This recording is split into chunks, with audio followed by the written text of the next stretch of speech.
She walks off stage. The grate falls over with 1 million of her fans just falling on top of her. Oh my God, Dan Snyder killed Taylor Swift. Chris Hansen here, and I'm going to need you all to take a seat right over there and check out Birds versus Boys. I think you're completely right here, and I hate it. Yep. Hey, idiots. Stop doing dumb things. I got 2 phones. Upset alert. Upset alert. I might go insane. I think you're already there. There's no hope. Hope is gone. If this was an AFC North podcast, we'd be done in 15 minutes. Bob Hope. I'm going to drink bleach. That it? Be the team you promised me you were going to be this year. This is the Consciously Hopeful podcast. I'll be watching.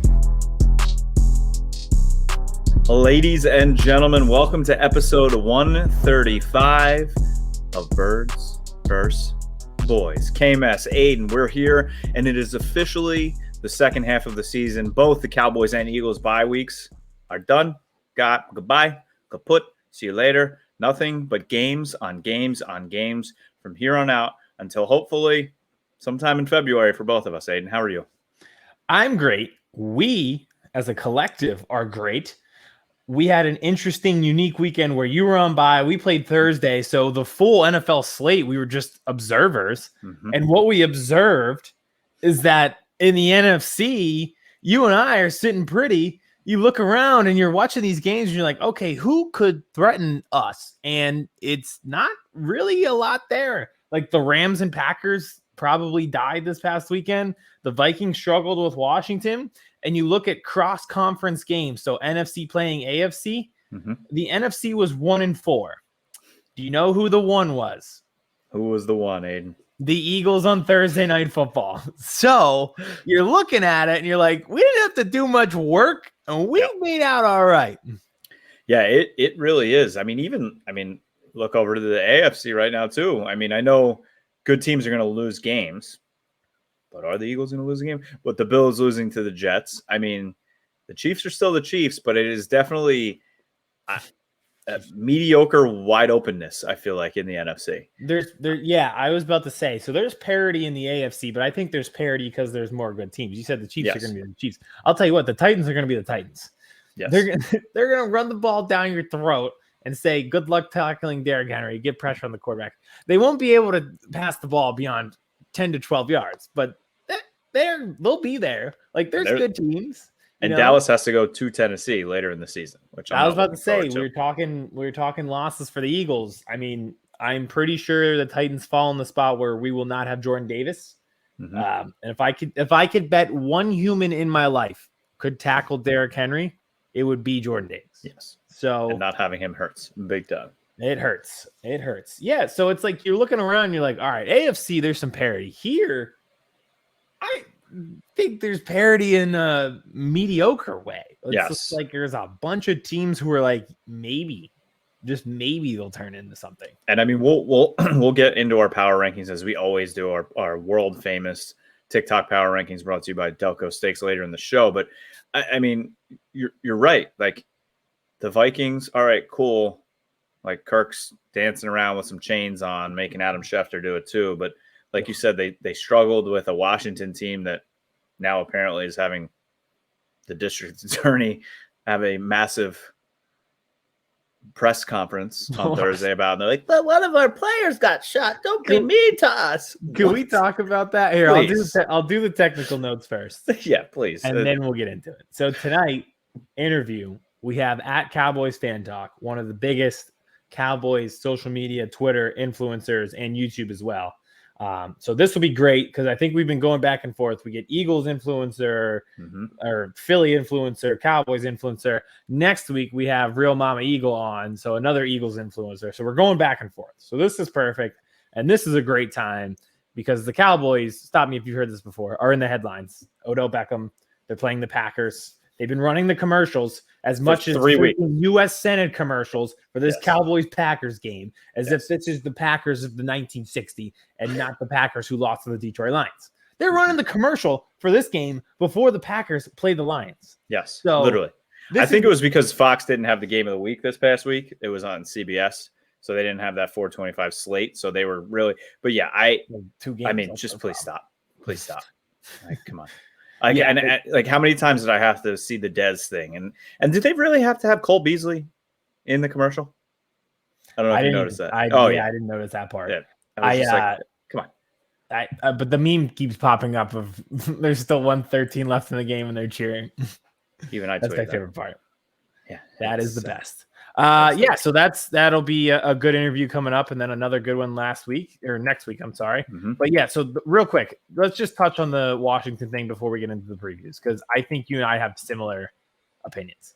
So I read the statement that the Commanders put out, but I saw it before the social media outrage for it. So did I. I read it, and I was like, hold on a second. Is the announcement about Brian Robinson? Like, did they find the guy who shot him? And I was like, and then I found out that it's about a totally different crime that the Commanders have committed. I was lost. They just literally were just like, hey, one of our guys got shot. This is the first time we're hearing about this on Twitter about this. What? Like, what? Like I said, I bet they're finding out that Daniel Snyder paid somebody to shoot Brian Robinson just so they can have that in the back of their pocket. But like, they'll be mean to us. One of our players got shot. It was I think that's an Office skit where he doesn't know how Double Jeopardy works.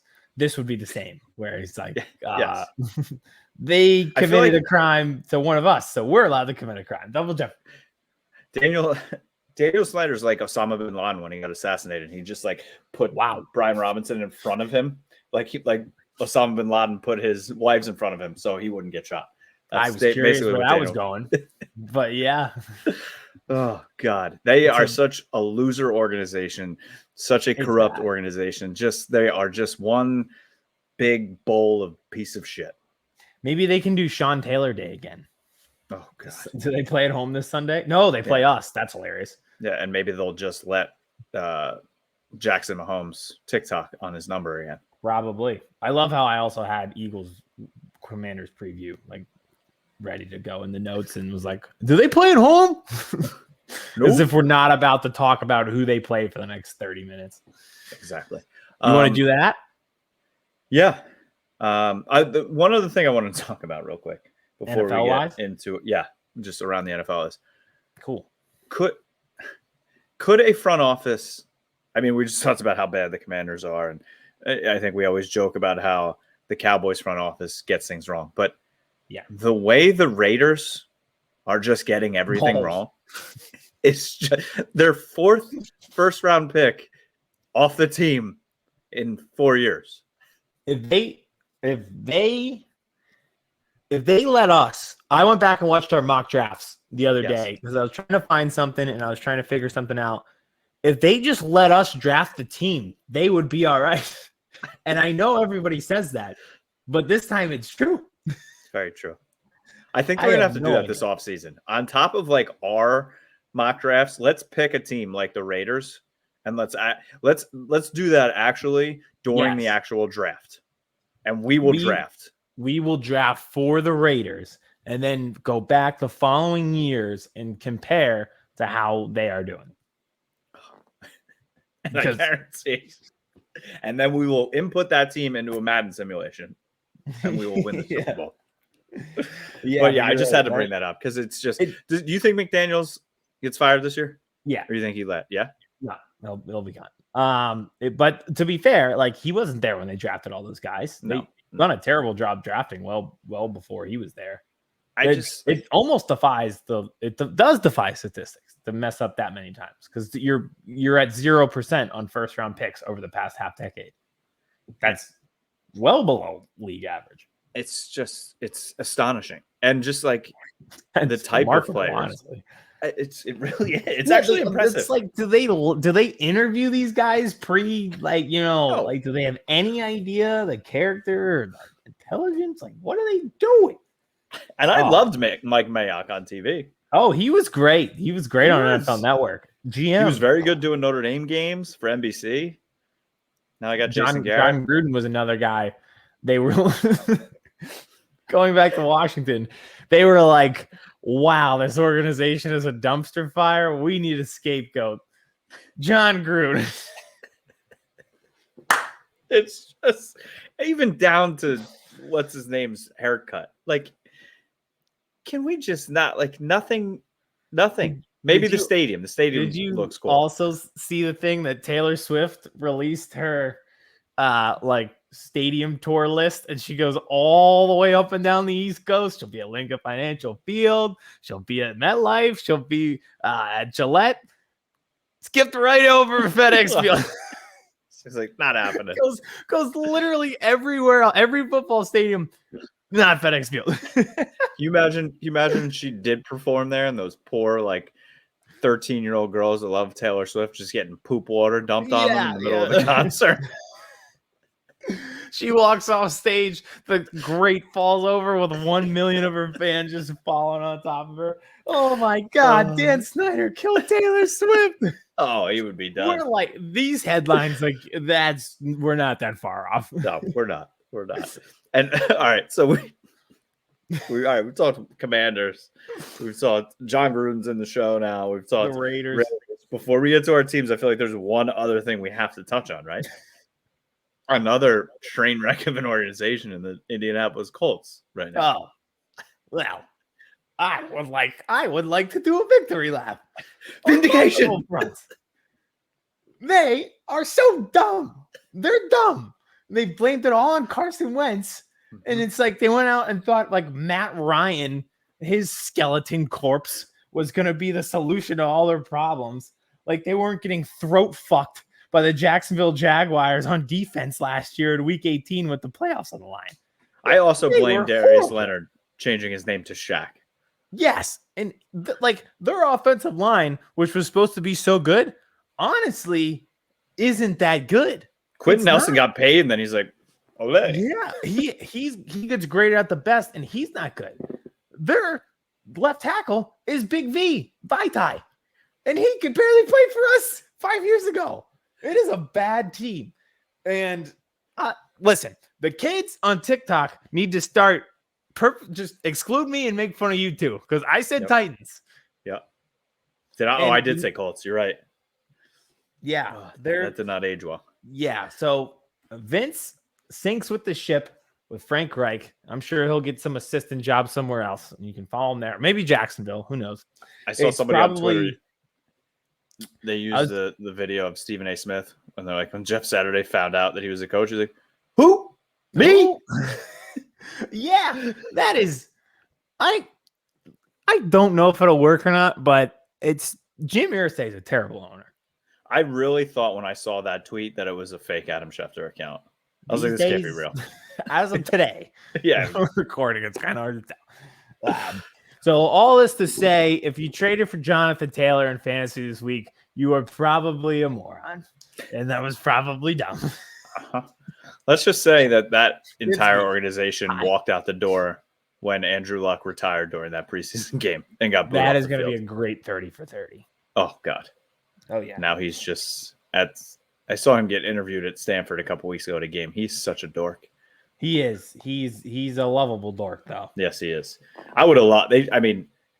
If Jim Irsay wanted any type of wow factor the rest of the season, he should have contacted Pat McAfee, and McAfee should have been the head coach. It's not too late. They fired most of the coaching staff. Yes. They didn't have anybody on staff who had called plays. And I was listening to this podcast, the Ringer Fantasy Show. They're like, actually, that's not true. They have one guy who called plays in an interim basis for the Jaguars and also called plays in the CFL. That's worse. He called plays on an interim basis for the worst team in the league and also the Canadian Football League. I'd rather have nobody on my staff who called plays before. That's worse. And Jeff Saturday had a losing record in high school football. That'd be like if you had they're like, our town has no firefighters. You're like, no, actually there's this guy. He went into a fire one time. Nobody survived it. And he's just bone now. We have a guy that actually sets fires. He went. We have one guy. He went into a fire once. He brought gasoline instead of water. We can use him. There was one guy who walked into a fire one time. He put a He's ladder dead, up but- and everything. There's no survivors to tell the tale. Oh God, he's actually dead, but we just elected him mayor of the town. Yeah. Congrats to that 87-year-old guy who won yesterday. Good for him. Oh God, the other dead guy. Oh God. All right, let's get back on track here. Back on the wheels. Oh God, we haven't been off. I feel like the train has not been off the tracks like this in a while, and it feels good. It feels good. And we talked about The three we worst have the two organizations best in teams in the football. NFC. We're halfway into the show. We have the two best teams in the NFC, and we talked Colts, Raiders, and Washington. We're back. We're all the way back. All right. Oh God, Delco Steaks. Thank you. All right. So let's get some content here. Since we have Cowboys fan Twitter man coming on, we're gonna start with the Eagles. Let's do it. We'll talk Cowboys because I have plenty to talk about with the Cowboys. So let's talk with the first place undefeated Eagles first. Let's do it. I did the reaction show. I think the Texans game is kind of old news at this point. I feel like the only thing that you can take from that's a red flag was that Dameon Pierce, again, mock drafts, Raiders, come on, just hire us. I promise you. Yep. Rain all over them. But this is a Washington team when we played in week 4, gave up 9 sacks to us, never got Antonio Gibson going. They do have Brian Robinson back, but Washington made sure to let everyone know that. Oh, he's here. This should be a game. So Washington sits at 4-5. This should be a game like good teams. Like you put the final nail in coffins of your rivals, of the ops, of anyone who has ever wronged you in life. You end them. That's what they should do. This should look like week 4. I think it'll be a closer game. I think law of averages tells you in that game everything went right. Averages. Bring it back. I think we play them once a year where it turns into the game where it's like one possession at the end. I could see that this game where it's like 24-16. And at the end, people are like, are the Eagles for real? They're like, yeah, they're 9-0. Ignoring the fact that Washington almost beat the Vikings last week. And if it weren't for Taylor Heineke. Should have beat the Vikings last week. Yeah. Do you know that meme where it's like flirting, harassment? And it's like flirting. Taylor Heineke error mailing a pass to Harrison Smith in the 4th quarter when you have a lead and blowing the lead. Flirting. Harassment. Carson Wentz error mailing a pass in the 4th quarter to Harrison Smith and blowing the lead. It's like Taylor Heineke has that in him where he's just like, things are well, things are good. Let's go. Oh my God. What was that? Yep. Yeah, this is not the defense to be having that issue. So force turnovers, rush, get the pass rush home. It's the same as last week. I'm going to sound like a broken record against these teams because the schedule is the same. It's like mediocre quarterback who doesn't have much of an offense around him. Get pressure and force turnovers for the next 6 weeks. I can't wait till this podcast drops Thursday morning, and then Thursday afternoon, the press conference comes out with the Attorney General of DC, and they make Washington forfeit the rest of their games this year, and you just have another bye this week. Yeah. Also, what you said, wait, what you had a prediction? I was like, this would be the most, Dan Snyder set up the whole shooting. Daniel Snyder actually paid the 17-year-old kid to shoot Brian Robinson, so he had this in his back pocket and be like, look at this. Rising crime. We're rising above it, though. Oh, God, we need to beat this organization because we can't keep letting them get away with this stuff. Like, we need to. I don't want. And this is the perfect opportunity. So I don't even know. You'll know by the time you listen to this episode probably what happened. I actually don't know what the report was, since I thought this was actually about Brian Robinson being shot. Clearly, I don't know. But this is the perfect opportunity. That'll drop on Thursday. And then Monday night, they have to play a primetime game. They will be the subject of every headline that day. It will not be game preview. It will be about what a dumpster fire, incompetent organization they are that is actually also vile in how they handle things. Run up the score on them. Yes. End their season.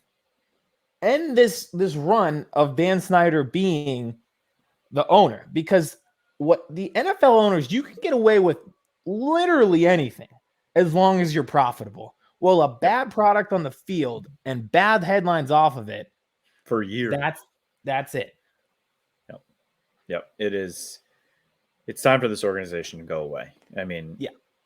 But I love like Matthew McConaughey. I don't want him to buy Washington because I'm going to hate Washington forever because they're in the division.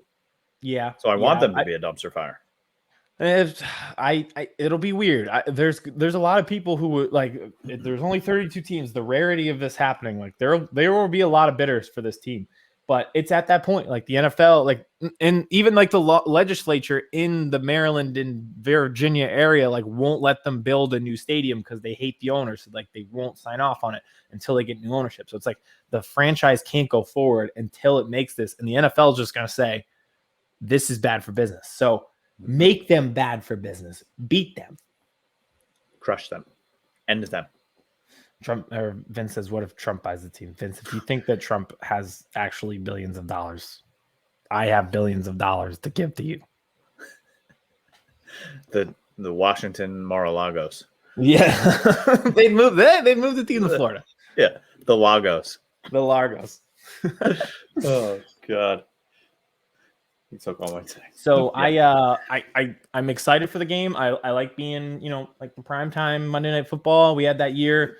We've had great moments on Monday Night Football against Washington. The Devontae or the Deshaun Jackson bomb from Mike Vick on the first play. The Carson Wentz game where Jason Peters gets hurt and they just rally, and that 60-yard bomb to Matt Collins. Like we've had some good moments against them on Monday Night Football. So let's just keep it rolling and get another one. And it just feels good to be in a position where like the talking points around your team are like, oh, who did they play?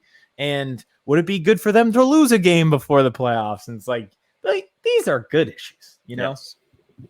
It is the perfect scenario for you. It's great. I am happy with where we're at. Again, it's health. It's health. Like we saw the issue, like Jordan Davis wasn't there. Well, now they could run. So it's like if you lose Dallas Goedert and you have one less weapon, or if Lane Johnson gets hurt again, like those are the only things stopping this team. Yep, 100%. Especially with this schedule. Yeah. All right, let's jump over to the number 2 team here in the NFC East, and maybe the number 2 team overall in the NFC. Like I said, we have the interview coming up. I just want to touch on a few things before we get into that. I think we're going to talk a ton about Odell with him because his Twitter has been flooded with it, especially with the Eagles fans. The one thing I want to say, it's so funny to me now. Like I've seen a lot of Eagles fans being like, "Oh, I thought CeeDee Lamb was a number 1 wide receiver, and you guys were great. Why do you need Odell? Dak's so great. Why do you want Odell? Why do you need like that's such a surround your team with superstars. So why did the 49ers go get Christian McCaffrey? Why did the Eagles go get A.J. Brown when they already had Devontae Smith? It's such stupid logic. If you have an opportunity to get a playmaker on your team, you had the playmaker to your team. Oh, yeah, 100%. It doesn't denounce anybody else on your team already. Yeah, you can't have enough now. We should sign Odell. Just say screw it. Can you imagine if he was your number 3 instead of Pascal? Yeah, I know. Yeah, that makes you better. Quez Watkins running deep. Odell Beckham running deep. I mean, or just run 4 wide and have both of them go deep. Put one in the backfield. Yeah, hey, screw it. So I'm all in on Odell, but we'll talk about the interview on that. The thing that I want to talk about is I am terrified of this game on Sunday. I'm terrified. I don't know if it's the meme of like the flashback with the helicopters and the dog and everything. Yeah. Because of all the games that have happened at Lambeau for me, like the Dez caught it, didn't catch it. But actually, if people really remember, the actual turning point in that game was when DeMarco Murray fumbled because he had wide open. That game was over if he just held on to the football. Even in Dallas, the comeback and then the playoff games, it's just, yes, the last time they were there with Dak, they won a game. Dak played really well his rookie year, and so did Zeke. But the Packers have lost 5 straight. Is Aaron Rodgers really going to lose 6 in a row? This is Mike McCarthy's return game, revenge game. Yes, the Packers are beat up. Aaron Jones is going to play. I was hoping that not going to play, but he is going to play. They're going to be missing Dobbs. They're going to be missing Rashawn Gary now. But yes, go. I just wanted to say, just going on the points that you were making, you asked if the Packers could win 6 in a row and then brought up Aaron Jones' health. Lose 6 in a row. Did I say win? Yes. Oh, no, that's all you think about is winning. You're an Eagles fan this year. Yeah, I was going to say, lose isn't in the vocabulary right now. Yes, they can absolutely lose 6 in a row. They are running, I've caught on. The Packers are running a social experiment to see the most inefficient way to run an offense. They're trying to do this thing. All right, so they get rid of Devontae Adams. No plans to replace him. Their best offensive talent is Aaron Jones, but they want to split him with A.J. Dillon. A.J. Dillon's supposed to be this like short yardage back. He averages like 0.2 yards per carry. He's been completely ineffective, but yet they're trying to save Aaron Jones for God knows what reason. He's your only offensive talent in a game where you had multiple red zone interceptions. On the one time when they went for it on 4th and goal, Aaron Jones was out for 3 of the plays. And on the 4th play, when they finally brought Aaron Jones in, they threw it to an offensive lineman. So yes, they can lose 6 straight because this is the most incompetent team I've watched all year. And I'm not joking. So that means Aaron Rodgers is going to throw for 350 and Aaron Jones is going to have 4 touchdowns. Well, it's like the most yin and yang thing where they are gross to watch. They are gross to watch. There's no rhythm to their offense at all. But also, like you said, that was a perfect meme used by you, just like the helicopter, the crashing and everything like that. It's like, yeah, but like Aaron Rodgers turns into God when he plays the Cowboys. So literally, and he's playing against Mike McCarthy now. Yes, it's for the Cowboys. Yeah, it's weird. It's like the worst of the Packers and the best of the Packers are going to collide at 4:25 on Sunday. Yes, and the Cowboys have moved up to a 5.5 favorite on the road. So, I don't know. Cowboys are coming off a bye. They're pretty healthy. We'll see what happens with Zeke. He practiced on Wednesday. Malik Hooker practiced. So they're going to have their guys. They're going to have their game plan. They're going to be rested. They're going to be prepared. But it's Lambeau. Packers. It's 4:25 on Fox. It's Aaron Rodgers.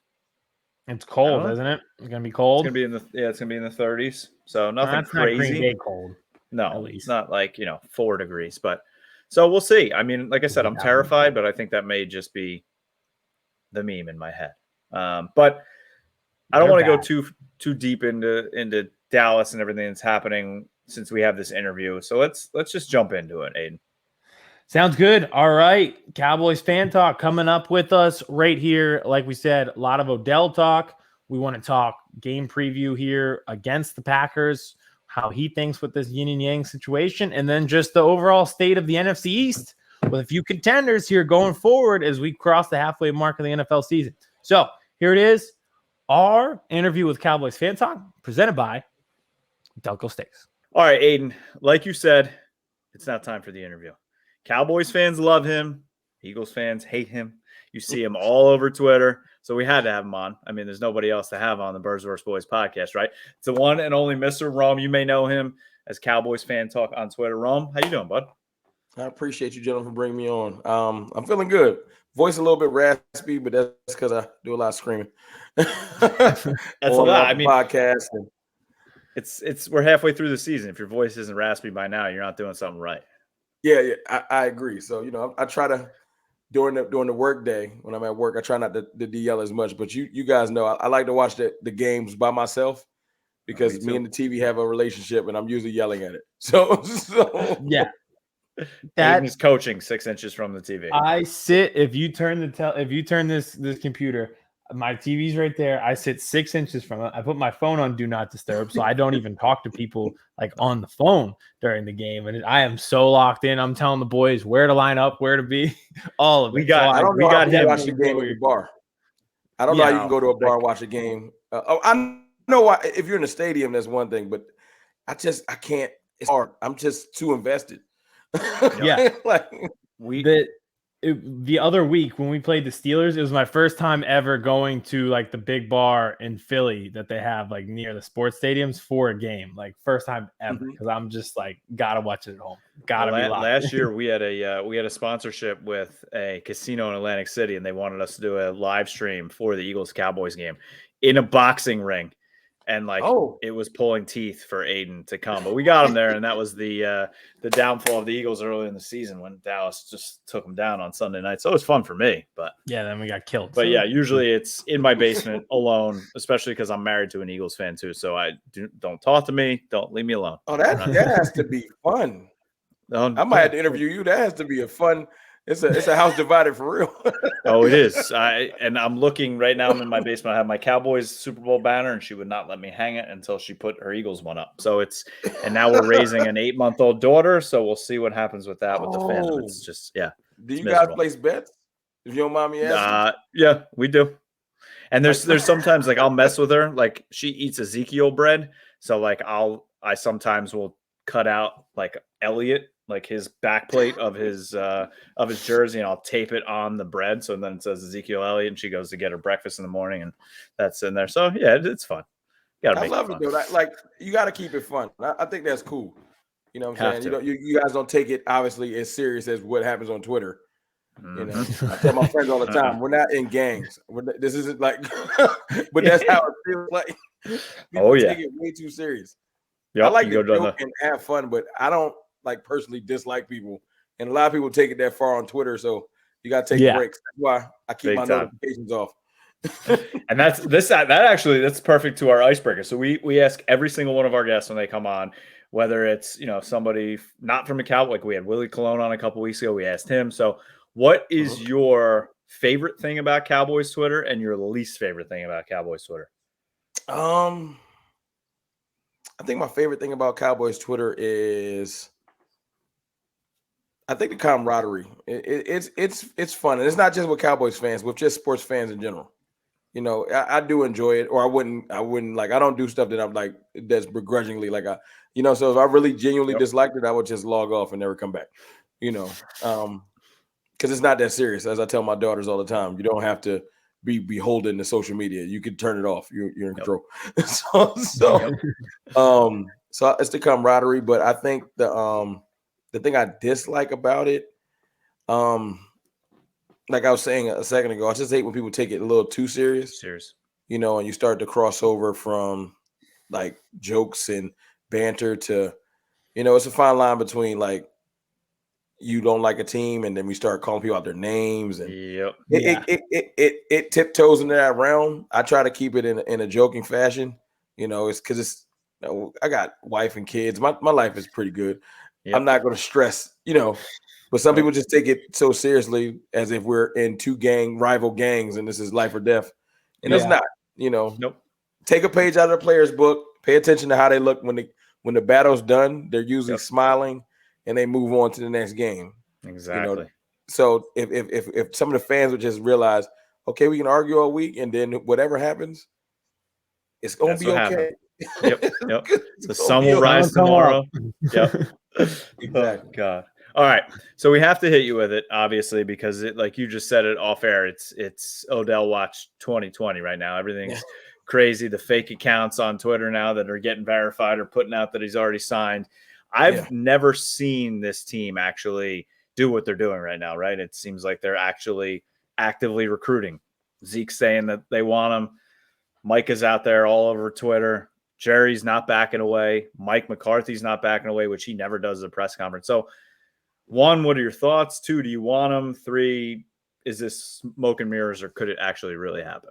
Well, I can cut to the chase. Yes, I would like Odell on the team.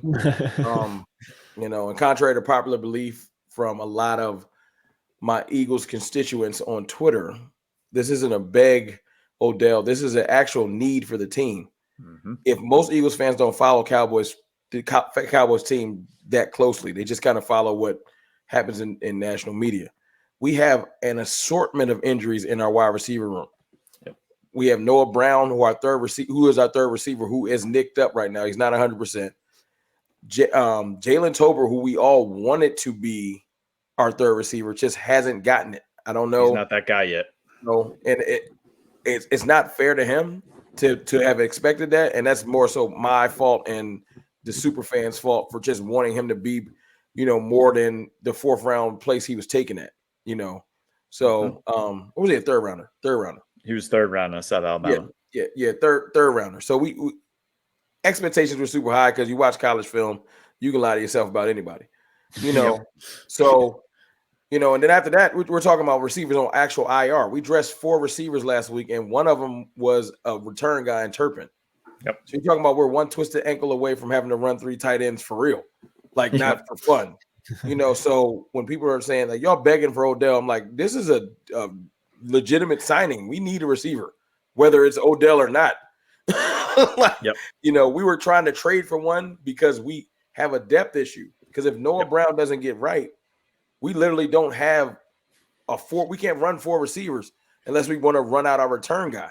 So now, granted, his stature makes it look like we're begging for a receiver because he's a very highly touted, and we just got lucky enough for him to be available. Yep, absolutely. We could be not have he could be somewhere else already, and we could just be short. This doesn't usually work out like this. So, I just wanted to get that out the way, just on why we need Odell. It's not need Odell because I don't feel like Dak and them can get the job done. This is need Odell just out of pure, we need players in that room.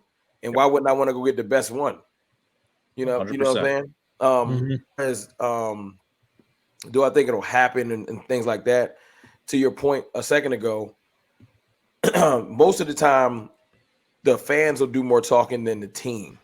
Yep. It's either the fans or you'll get Jerry. They'll kind of hype us up, but there's no validity to it. This is a little bit different because I've never seen, like, I follow certain accounts on Twitter that will give me they show me how the sausage is made with lack of better wording, and that's Michael Gelkin, that's Machota, things like that. I go straight to them when I need real news, and I've been waiting for somebody to throw a wet blanket on this, and I haven't seen it. Like, it's just like it's coming. No, that's when I saw that they didn't activate James Washington this week too, that kind of also made me be like, Yeah, exactly. And then convenient where there's not enough practice time in the next because we got 3 games in like 12 days or something like that. Yep. Legitimate reason. And Odell wouldn't help us in the next 3 games anyway. Yep. But when Jane Slater, it's like certain people I trust. I trust the way they do their reporting with the Cowboys. They're very connected, and like Jane Slater doesn't blow smoke up our, when she comes out, so I saw a clip from her earlier, and she was saying literally verbatim, like, I usually throw wet blankets on these stories, but there's validity to this one. Yep. The players don't. Someone has to tell them that we're trying for players to speak on, because there's a bunch of players that somebody like Zeke or Micah would want. Yep. There has to be there's how they say where there's smoke, there's fire. There's a lot of smoke. If the PR department, if the front office didn't want these players talking about Odell, they wouldn't be talking about him. They're like, hey man, stop. It's not gonna happen. Yeah. So I really truly think, and if you want to just look at it from the outside looking in and say, okay, what's the real chances, like, if there's a bidding war? And I think Odell's team kind of realizes that right now, it's all in what you want. You can probably go to Buffalo, and this is Josh Allen's injury withstanding, because we all know that's a little bit scary for them. 100%. Very scary. That I heard like possible Tommy John's type similar injury, and that just sounds scary. So if you're a GM and your superstar quarterback has a possible injury, you don't even have time to negotiate with Odell. You don't care right now. Nope. So that's why I said the injury to Josh Allen might help the Cowboys. I tweeted that out yesterday. Just because it's not even about them not wanting, it's more so they don't care about nothing else right now. Nope. Like nothing else around the clock. They're like, how bad is this injury? So they don't have time to negotiate with Odell. I think the team that scares me, if it's going to be a betting war, might be the 49ers. But you know what's funny? I agree with you. But see, they can't, if this is a financial piece, we got one ace in our hole, and that's they haven't paid Bosa yet. Yep. and he's going to demand some money. So Odell can't dig too deep into that pot because they just took on Christian McCaffrey's contract too. Yep. So they can offer him a deal, but it's like, I mean, we can give you $8.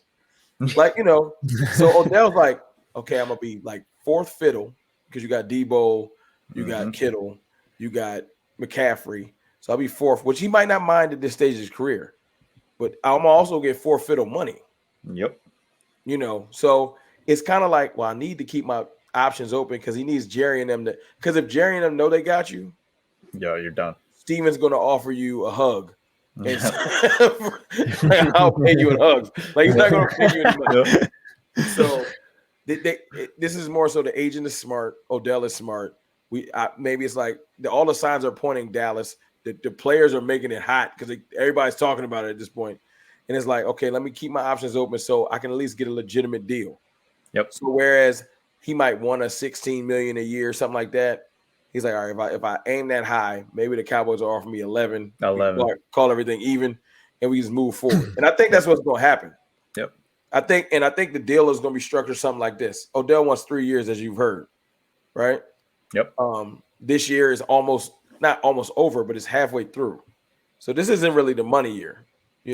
Next year, the Cowboys, this is exactly why we can pay him because we're not going to bring back Dalton Schultz. Dalton Schultz is gone. The two young tight ends look too good. It's just He knows. We both know. So that money is just it's already there. Hey, Odell, the money that when we franchise tag Dalton, we'll add $1 million or $2 to that. That's your salary. It won't really even feel like a difference. Yep. So Odell can get paid. It's that third year, which is because I know Steven. He doesn't want to guarantee the third year. You know how Steven is. It's usually a year that he's like, I'm not guaranteeing that one. Nope. So Odell would have to bend and flex and say, okay, I'll take next year guaranteed.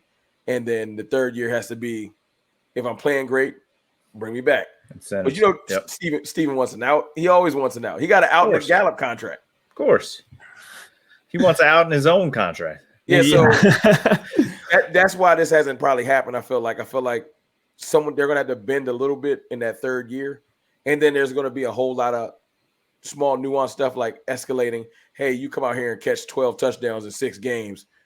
You make excess, small stuff that we haven't talked about. But I don't feel like he has any other legitimate options because we're going to end the Packers season this Sunday. We're going to make them start making organizational decisions this Sunday. Like, do we need to play Aaron?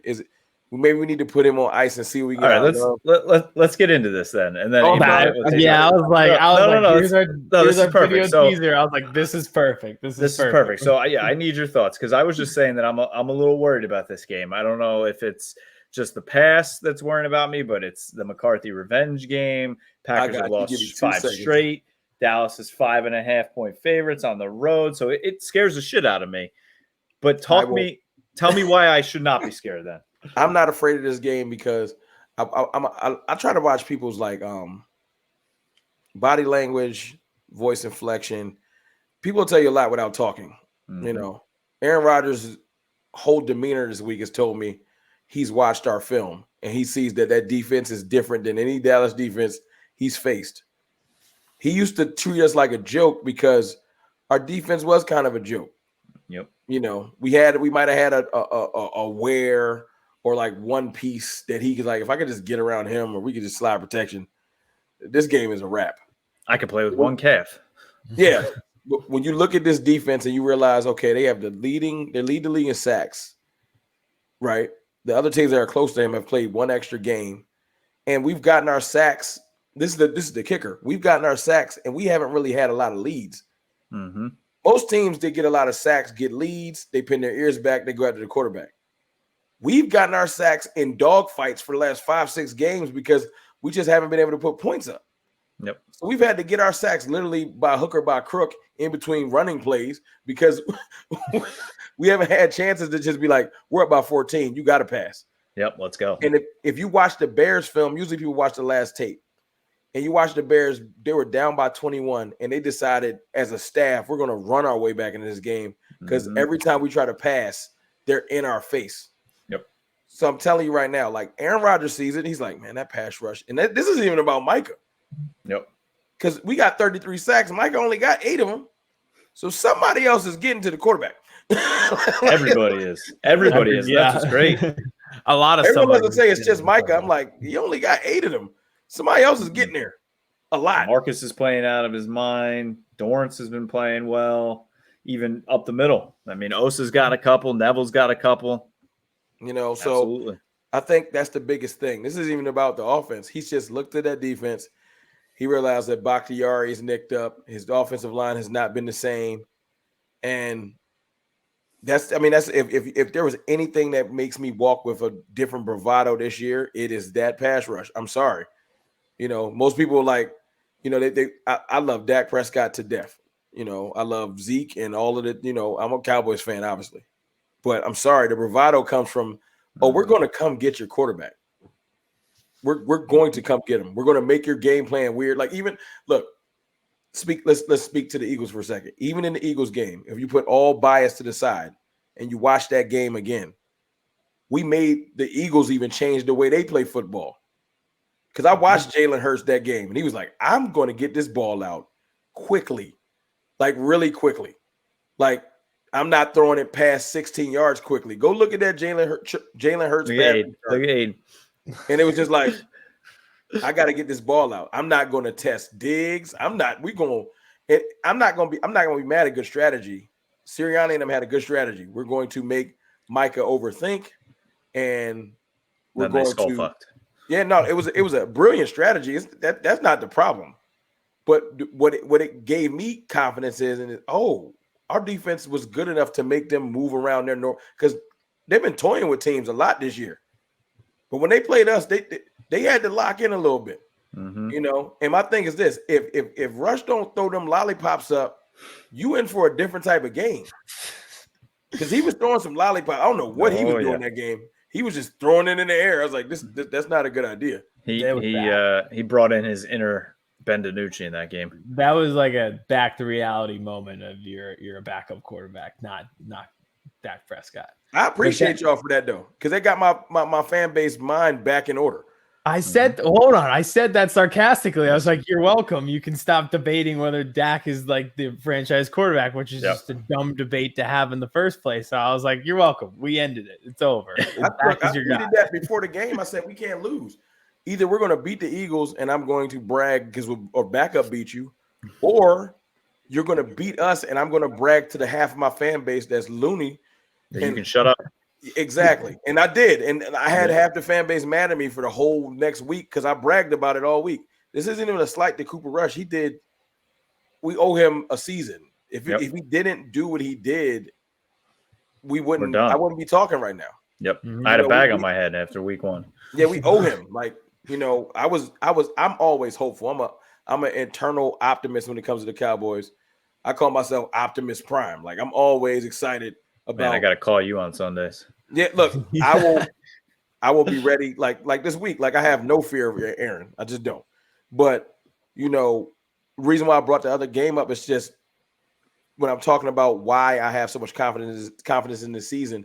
When I go into playoff games, usually I'm hoping the offense gets it done, and please defense do something. It's always that. And for the first time, and people tell me I'm crazy. I'm like, I don't remember a defense feeling like this. No. I'm 39. I was around when we were good. Me too. You know, I was just getting into liking sports for real, you know, but I didn't understand it like I do now, you know. And I really had to think back, like, when was the last time we had a defense? We've had players. We've had Sean Lee. We had D. Ware. We've had players. But I'm talking about a defense like this, and I can't think of them. I'm not talking about statistical. I'm talking about, like, dogs. A defense that strikes fear into people. Yep. Our defense strikes fear into people. It just is what it is. People can act like it don't. They can make fun of Diggs. They can say Parsons is overrated. But at the end of the day, I can walk into a game like, Aaron knows it's going to be a long day. This ain't going to be what it used to be. It just ain't, you know. And when I look at the rest of our schedule outside of Aaron, I'm just like, the quarterback's got to be like, man, I don't want to deal with that. I just don't. You know, you got to look, like, you look at them quarterbacks like they can lie to themselves. Like Daniel Jones got a little taste of it, you know. And if you give too much, and this is what happens. This is why Micah. You give him too much attention, someone else is going to eat.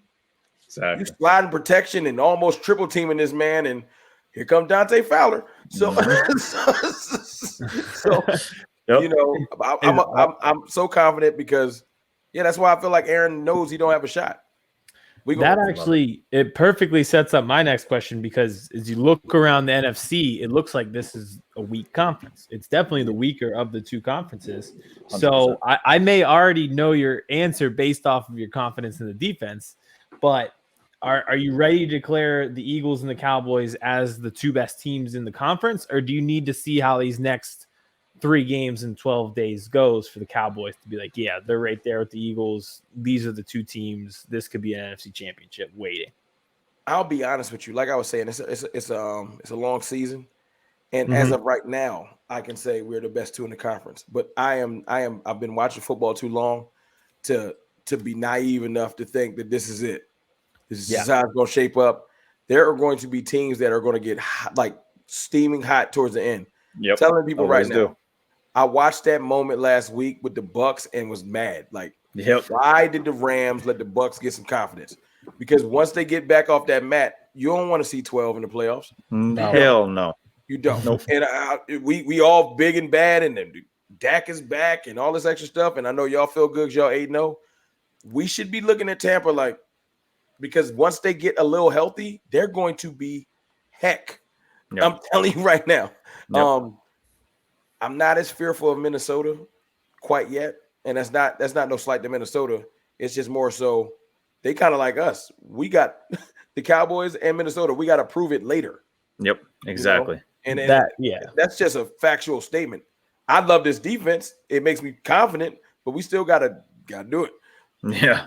And I think the Cowboys have proved it more so than the Vikings. I mean, we'll find out in a week and a half here anyways, but look at the Vikings. They haven't beaten a team with a winning record.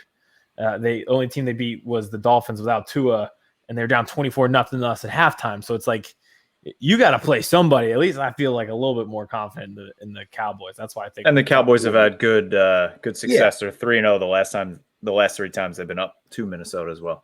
I think it's more so like with the Cowboys. I learned everything I need to know about this team when Dak went down.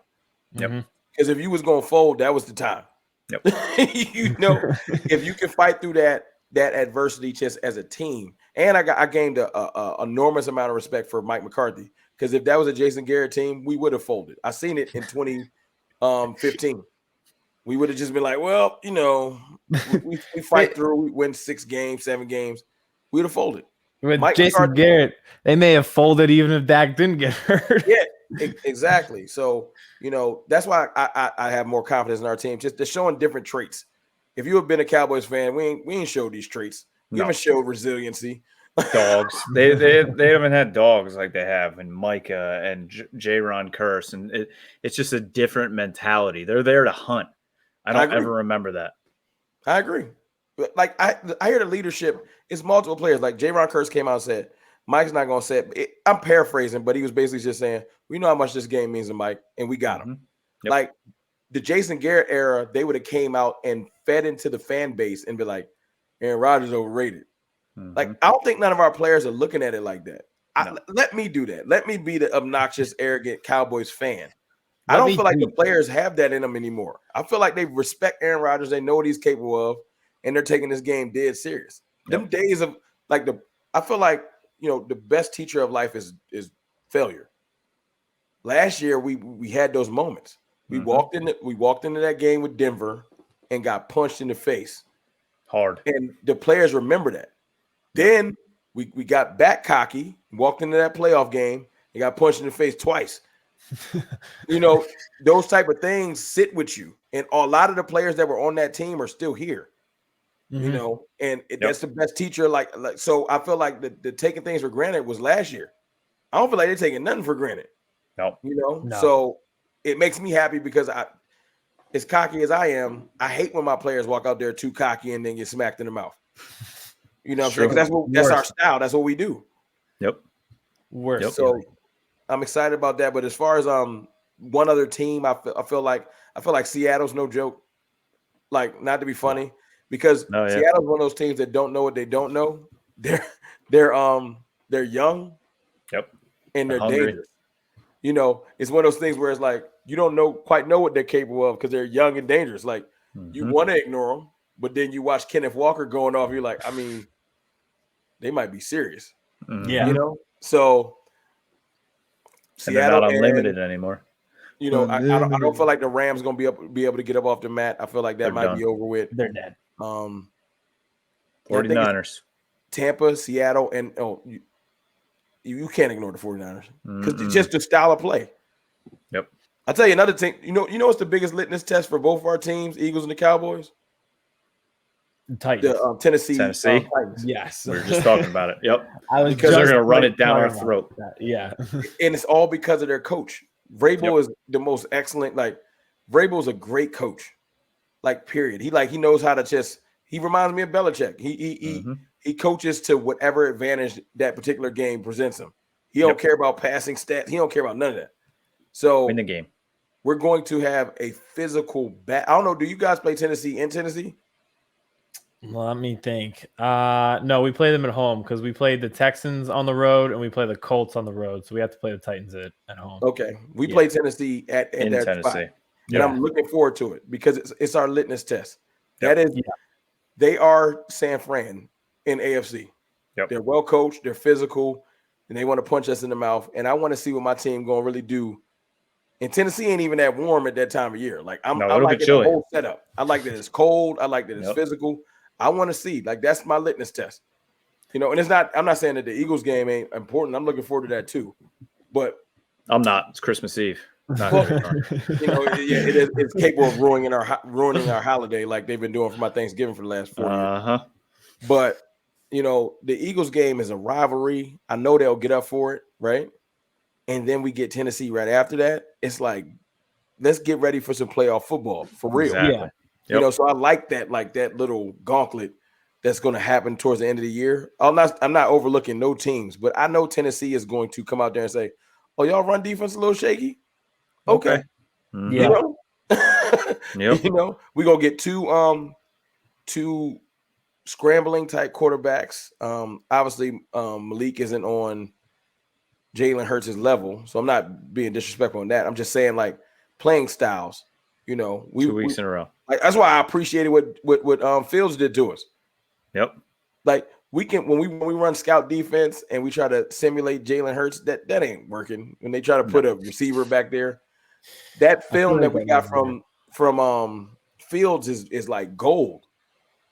You know, and you can't practice that stuff sometimes real time better than just games.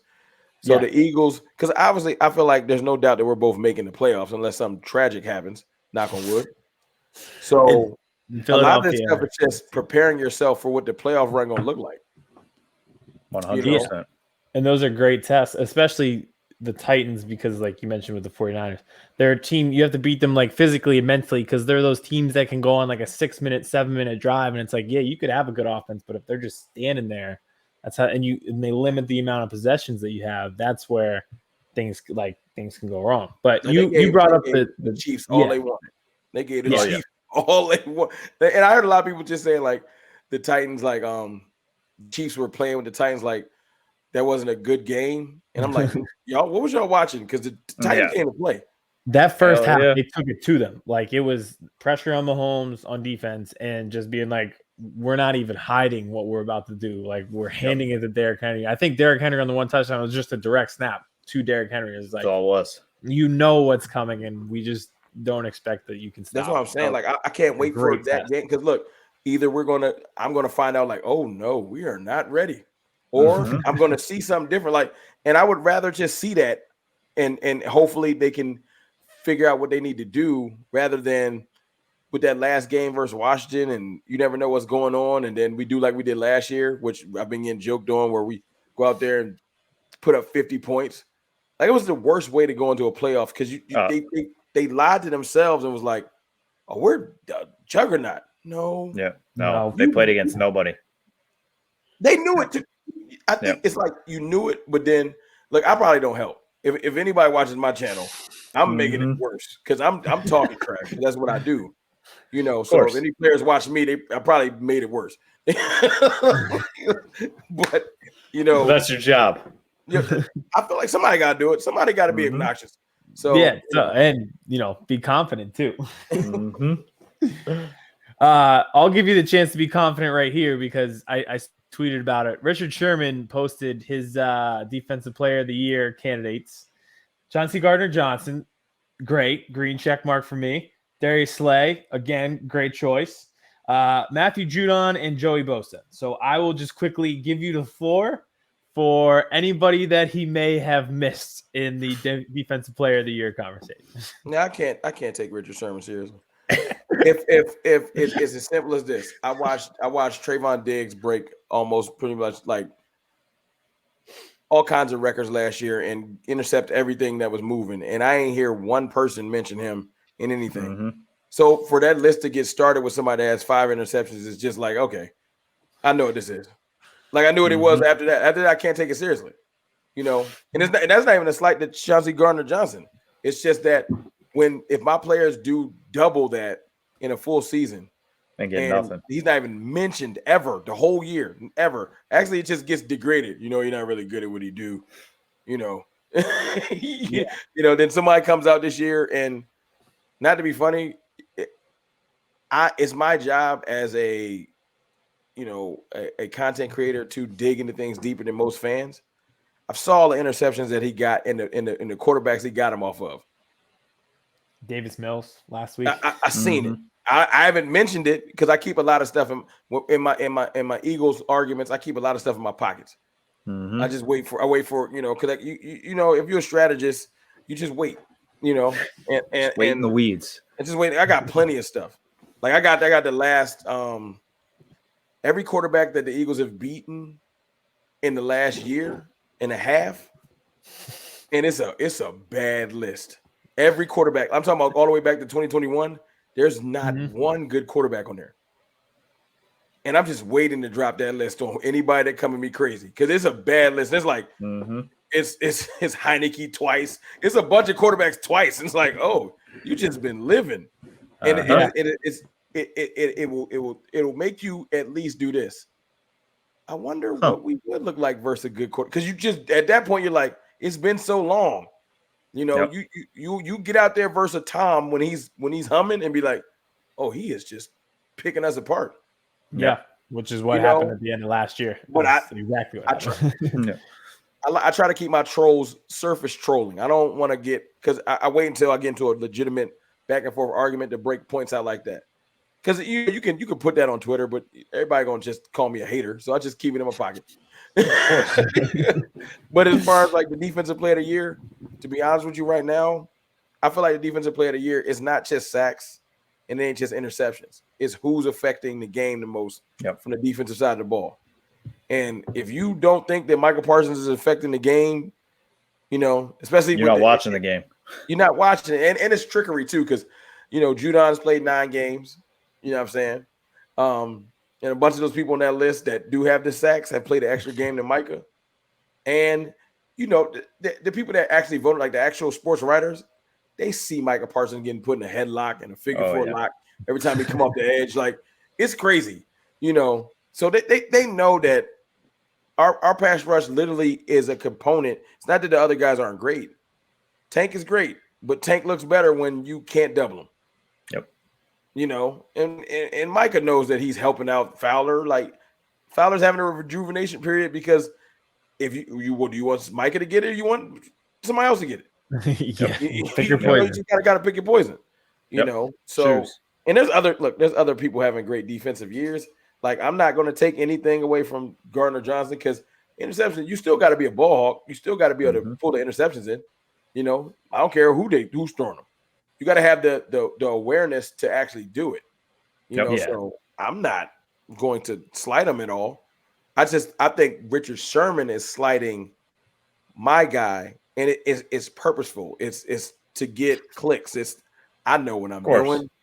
We're talking about it. That's fine, because he could have said these are my top 5 candidates. He could have just been an honorable mention. I feel like Michael Parsons is decent. He act like he didn't exist, and that's just like, come on, man. Come on. That's like me coming out and saying the best quarterbacks that have played this year, not like resume, and just conveniently overlooking Jalen Hurts. Yep. As a Cowboys fan, it'd be like, Yeah. Don't even mention him. Yeah. you just didn't mention him. Like you just went everywhere else. You just, Yep. But I bring up somebody like Geno Smith, and you're like, okay, now you're just being disrespectful. So, I knew what he was doing, and I just like, I feel you, Richard. You got to get your clicks up. You know what I'm saying? You're doing what I'm doing right now. Yep. Exactly. Just the reverse. All right, I got one last one before we get you out of here, and it's kind of flows into something we just said. Pick your poison, right? So, where are you on the Zeke Pollard Zeke debate?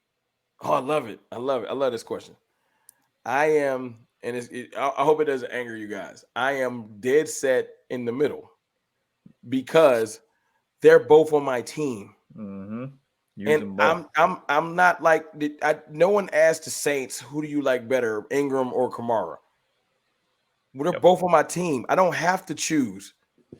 It's like reaching into I don't know if you guys cook. I like cook sometimes. You know what I'm saying? You have different utensils for different jobs. Mm-hmm. If this was 6 years ago, I would be able to legitimately give you a debate. But Zeke isn't the same Zeke. But it's not that he doesn't have a really pivotal role on his team. I watched Zeke. I don't know how he's going to look at this injury. I'm really very curious. Yep. You know what I'm saying? Scares me like last year. I watched Zeke in the Philly game. He ain't like useless. Like people be acting like he's useless. He comes to Lincoln Financial Field and just turns back the clock to when he was at Ohio State every time. Every time. So he's not useless, but he is our thunder to our lightning. But he'll never. It ain't nothing he can do unless he probably take some steroids. He can't beat Pollard. Even if he did that, he can't. Pollard is. No. If you watch the Chicago game and some of those clips, it's hard to shift your body speed or shift your running angles at that speed.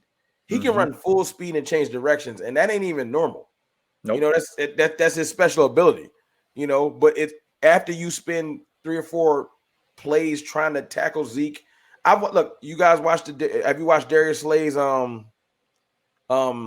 he does his YouTube thing too. Now he does it for the volume.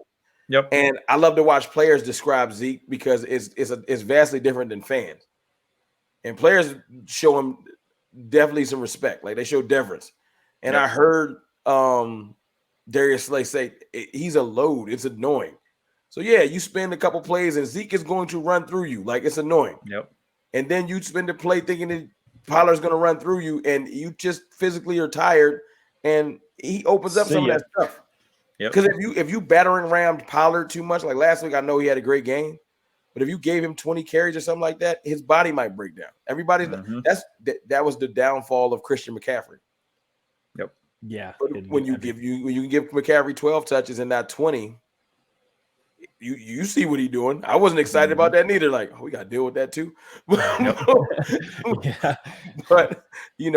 I think Zeke and Pollard, man, they're just two different run styles at this point in Zeke's career. If it's just who's more agile, who's more explosive, it's not. I mean, I would be lying to myself to say it's Zeke. It's absolutely. I think you hit it on the nail on the head. They're both on the team. Use them both. Use them correctly. The team needs both. Flat out. We can't just run a whole game with Zeke. Exactly. And I want to see, look, Kellen is starting to do it, so I'm not going to complain. Kellen ran that 3 tight end set in the Chicago game. I'm still floored by how effective and how it confused Chicago had the top 7 pass defense in the league. I know everybody want to say, but it's Chicago, but the top 7 pass defense, you was doing something right. Yep. You know what I'm saying? And they were confused because they were like, hold on. Because you see 3 tight ends, you're waiting for a bulk package and a run play. Nope. We ran 3 tight ends out there with no running backs, I think, or something like that. Nope, they did. It was amazing to watch it. I watched Dan Orlovsky. I don't even like him break it down, and he was making like really valid points. I was like, wow, So Kellen is, since he's so young, and people forget that, he's still growing and evolving. And when he gets Zeke and Pollard on the field at the same time in smart ways, that is a thing of beauty. It is. People say just make Zeke a fullback. I'm like, nah, that's elementary. That's elementary. Be smart about it. 2022 either. Yeah. But what I do, I'll say this too. I want them to sit Zeke down, man. Zeke too prideful. Yep. you got to brace on, meaning you ain't quite right. But Zeke he can't watch Pollard get 100 yards 4 games in a row. His pride won't let him. And it's like, I don't want him to be detrimental to the team. And the bad thing is he got so much stature with the Cowboys. No one, not even Jerry, will look him in the eye and say, hey, man, you got to sit down. That's why I was happy that he did for the Bears game. Because last year. But he right back this week talking about, I'm fine. And I'm like, yeah, we'll see about that. It's one of those things where you almost wish he twisted an ankle. Yep. So he had to sit down. No choice. Just sit down for a little bit. Yep. Let Pollard and Davis handle it. Yep. What we gonna do? What we gonna do? I hope that he understands that we got larger goals this year. Like really, to your point earlier, Aidan, the NFC, although I see some teams that can be dangerous, it ain't never been this. I don't want to call it wide open because I feel like that's disrespectful. I just feel like it's not as scary. Because you see Aaron and Tom sitting at the top, and it's scary. It's like, I don't want to go through that. Yep. It's not as scary. I'm sorry. I'm just not so because if we lined up, if say we played each other 3 times this year, let's just say the stars aligned and we had to come back to Philly or whatever. At the end of the day, y'all not afraid of us. Nope. And the funny thing is, we're not afraid of y'all. Like if we had to play Philly 3 times, we're not afraid of each other. We talking too much trash to be afraid.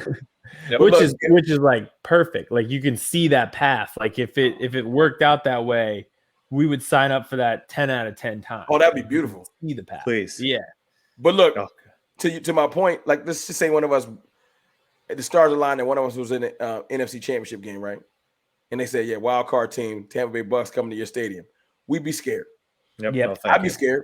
If Tom and them got together and they had I don't want to see that. I've never, as a Cowboys fan in my 35 years of existence on this earth, have never seen the Dallas Cowboys beat Tom Brady. Just hasn't happened. My first heartbreak as a Philly fan was when I was 8 years old and we lost to the Bucks in the NFC Championship at home. Yep. So this is it would leave you like PTSD. So look, man, I'm telling y'all, like if I can leave y'all with anything, with what's going on for the rest of the season, because there's a lot of football left. I got my eye on Tampa, man.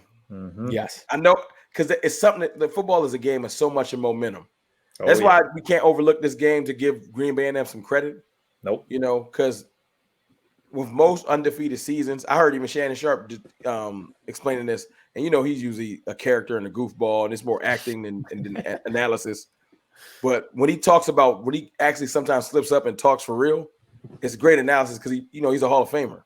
Yep. He's like, yeah, man. He's like, man, it's hard to go undefeated. He's like, it was like week 14 or something like that. And we had, I think he said they was playing the Jets or the Giants or something like that. And they were a horrible team, like a 2-win team. And he's like, it's just one of them days where that any given Sunday thing kicks in and a team just that day just playing lights out and you just can't get out of your own way.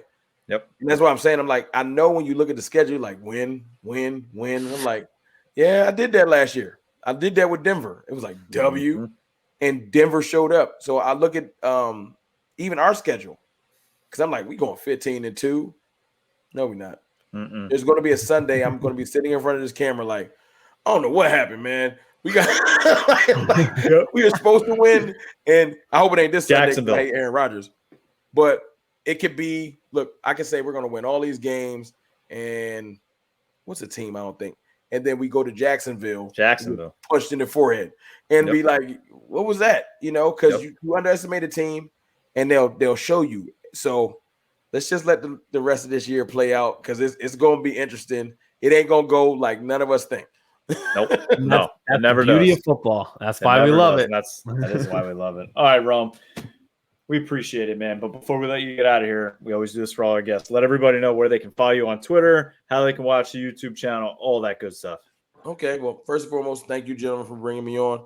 Absolutely. I appreciate it. Had a ball. We got to do this again. You can find me at Cowboys Fan Talk on YouTube, Cowboys_Fan Talk on Twitter. Just a forewarning, I talk a lot of trash.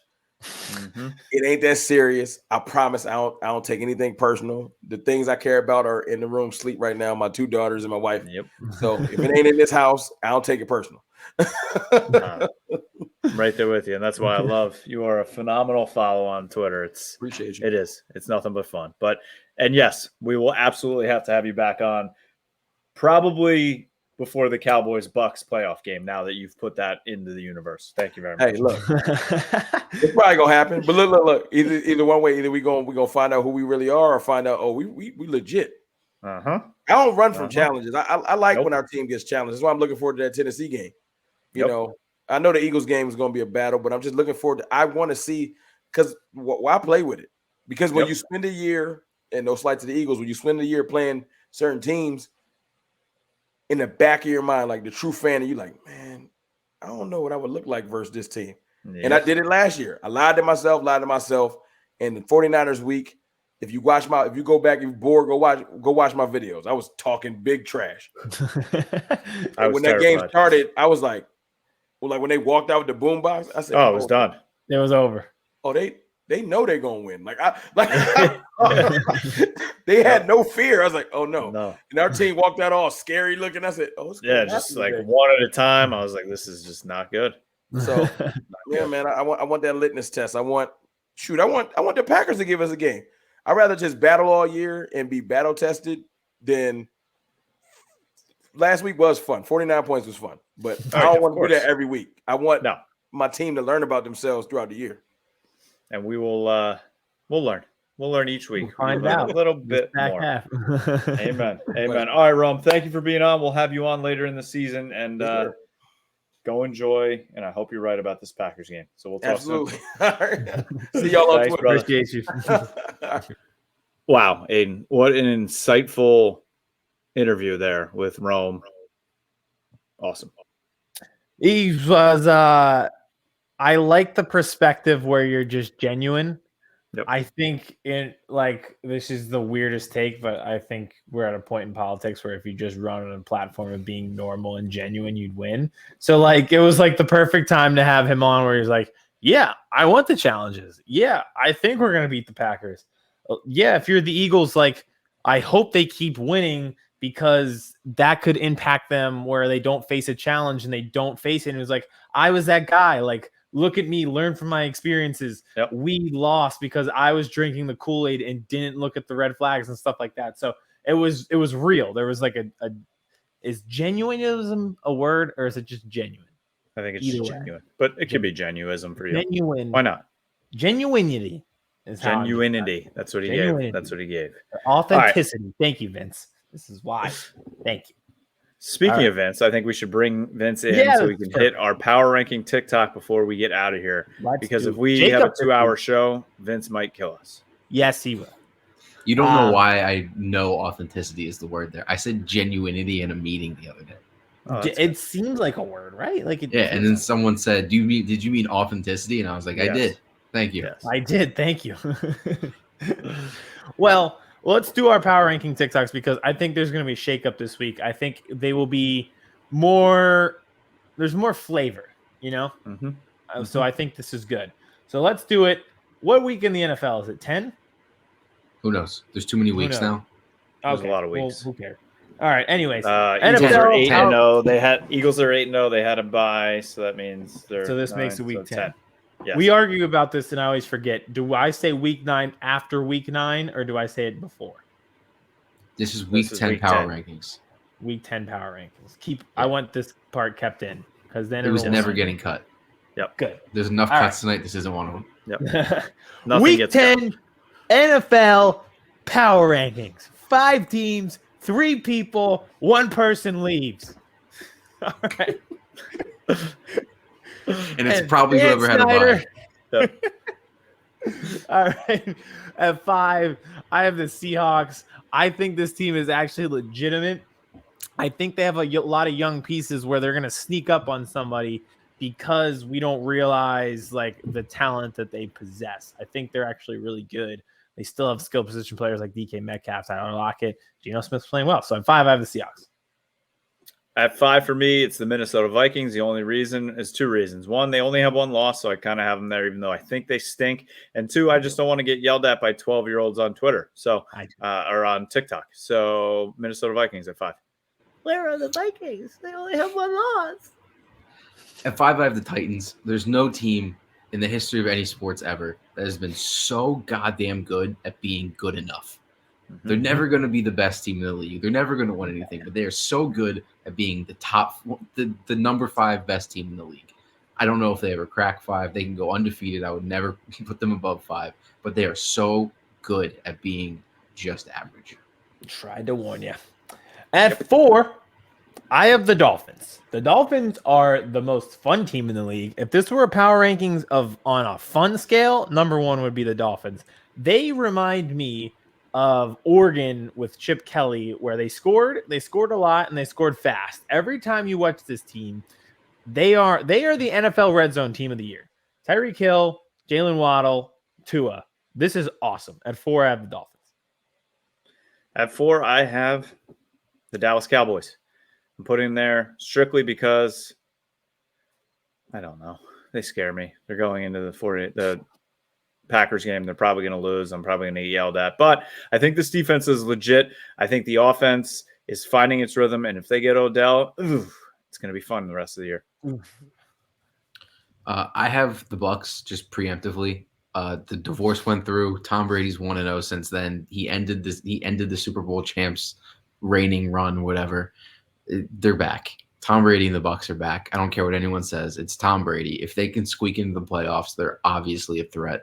I think this team deserves to be a top 5 team. It's like the in between like books 3 and 4 of Harry Potter, where there were rumblings that Voldemort might be coming back, and you're like, oh, I don't know. And then he comes back. So if you mention Harry Potter one more, in like next week too, I'm gonna put us in like the science fiction podcast section. Try to bump those ratings up. Did I mention us? When did I mention? Oh, Cedric Diggory. Yes. Mm-hmm.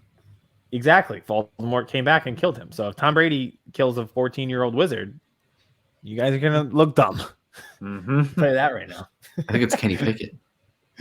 Yeah. Oh, he's already dead. I saw it on He Twitter. lost to him, which is insane. All right. At 3, I have the Bills. Should we be concerned? Like, I don't know. Anytime there's a baseball player with an elbow injury like Josh Allen has, it's doomsday. Should I be concerned about the Bills for the first time this year? 3rd loss to the Jets. I'm slightly concerned now. At 3, I have the Bills. At 3, I have the Bills as well. Only the 2nd loss, Aiden, not the 3rd loss. Loss to the Jets. That this week counts 2 losses. It counts as 2 losses. That's fair. Well, 1 loss to the Jets, 1 loss to Allen's arm. So that's and then they lost another game. So 3 losses. But yeah, I'm slightly concerned. We'll see. I think their defense is still going to be very legit. I'm sure Allen's going to be fine, but can't have them any higher than 3 after losing to the Jets. At 3, I have the Bills. They look about as bad as they can look, but they're still the 3rd best team in the NFL. So, I mean, do the math there. Apparently, this Josh Allen injury is like his UCL. So even if he can play this week, they're playing and it's going to be freezing. And apparently he can't grip the ball. So that's not great. And who are they going to hand the ball off to? Yeah, he's also their best running back. They're only. Yikes. Yeah, it's Josh Allen and no one else. So, I mean, outside of Stephon Diggs, they're screwed. Yes, correct. At 2, I have the undefeated and the amazing Philadelphia Eagles. I will never put them number 1, even maybe if we win the Super Bowl. Just another business-like win against the Texans. Just keep doing it. Keep getting pressure on quarterbacks. Keep forcing turnovers. Keep feeding A.J. Brown. And keep running behind that awesome offensive line.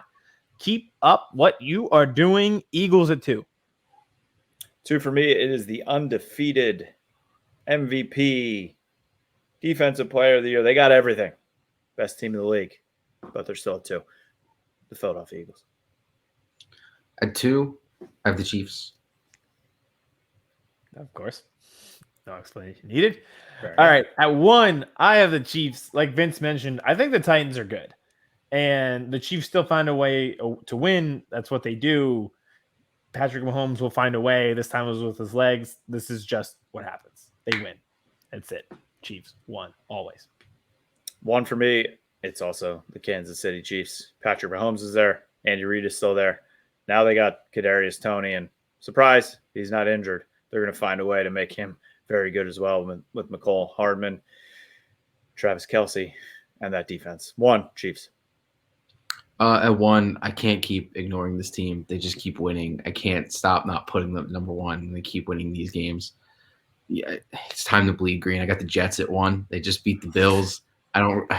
This team just keeps winning games. It's so improbable. They have the 3 quarterbacks they have combined to make one pretty good quarterback, I guess. I got the Jets at 1. Fair enough. Go, Jeff. Thank you, bro. Perfect that time. caps See off you, Vince. the TikTok. All right. Thank you, yeah, Vincent. Get him out of here. All It right, lasted through 5 teams at least. Yeah, hey. All right, we're pushing 2 hours here, so thank you to everybody who listened, who watched. Phenomenal interview from Rome, so thank you very much. Make sure you tell all your friends, tell all your family. Birds vs. Boys is a podcast for everybody, even if you don't like football. Hop on the board. Anywhere you listen to your podcast. Yeah, we did. We talked about politics, Daniel Snyder. We talked about a lot of things. So everything. Anywhere you listen to podcasts, we're there. YouTube channel, smash the follow button, subscribe button, and on Twitter, Birds vs. Boys Pod. On TikTok, Birds vs. Boys Pod as well. Go Cowboys. We'll see. Birds, Monday night. And we will be back with reaction shows Sunday and I guess Tuesday. And then we'll be back next week with another phenomenal interview. Aidan, thank you very much. Enjoy, and we will see you next week.